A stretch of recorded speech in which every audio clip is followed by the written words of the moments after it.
Romans chapter 8 today. In Romans chapter 8, we're going to be looking today really at verses 18 through 30. And in Romans chapter 8, Paul talks about the person whose mind is set on the Spirit, or the Spirit of God dwells in, or is led by the Spirit. And he describes this person in this section as one who anxiously longs in this present time. And he might even be frustrated during this present period of time. Why? Because he's, verse 23, waiting eagerly for our adoption as sons, the redemption of our bodies.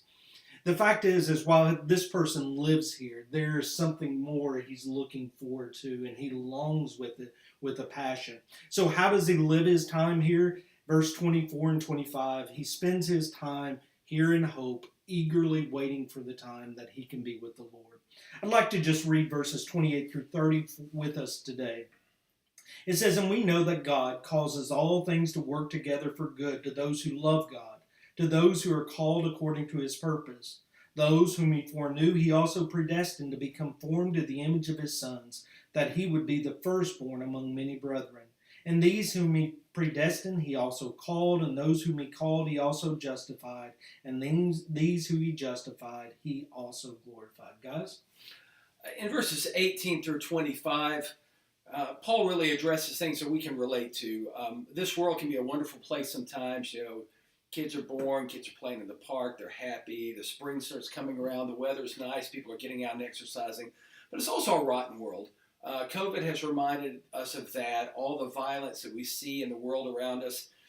And we do long for something better. He says in verse 18, "I consider that the sufferings of this present time are not worth comparing with the glory that is to be revealed to us." That is such an encouraging and needed message for us, to know that this world at its best doesn't compare to what's coming, and its worst only emphasizes to us that there is something better. Paul in 2 Corinthians chapter 4 verses 16 said, "We do not lose heart.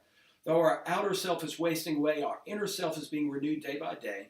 For this light momentary affliction," what a wonderful way to describe what we're going through here in this world. No matter how bad it is light, it's momentarily, it's an affliction that will pass.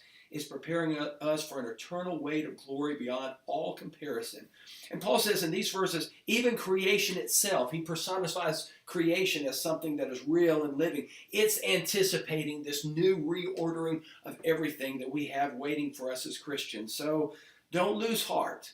Go through this world and the challenges thereof, but understand there is something better waiting for us that cannot compare to anything else. Amen. Yeah, and building off of that, in verse 28, Paul says, "And we know that for those who love God, all things work together for good for those that are called according to this purpose." This verse is really famous, though I think sometimes it's taken out of context and misused, because a lot of times people look at this verse and they say, well, as long as I love God, God is going to make my life here as perfect as possible. He's going to do all kinds of good things for me. And I'm not saying that God does not bless us here. But I don't think that's the point Paul's making, that this life is going to be perfect. Because, like Mark talked about, this life isn't perfect. Verse 22, the creation's groaning. Verse 23, we are groaning. Why are we groaning? Because sin is in this world and death is in this world. It's not perfect. And so we are looking for something better. And I think that's exactly what Paul is saying here. That good that's coming is something that's coming after this life. It's what God is giving to us. What we have to take from this, I think, is what he says at the very beginning of verse 28. This is coming to those who love God. We have to love God. That is what we have to do in order to reach this point of what God is giving us that is good. Amen. Two great applications. Thank you for joining us today. We're going to continue in Romans chapter 8 and finish up the chapter tomorrow. I hope you can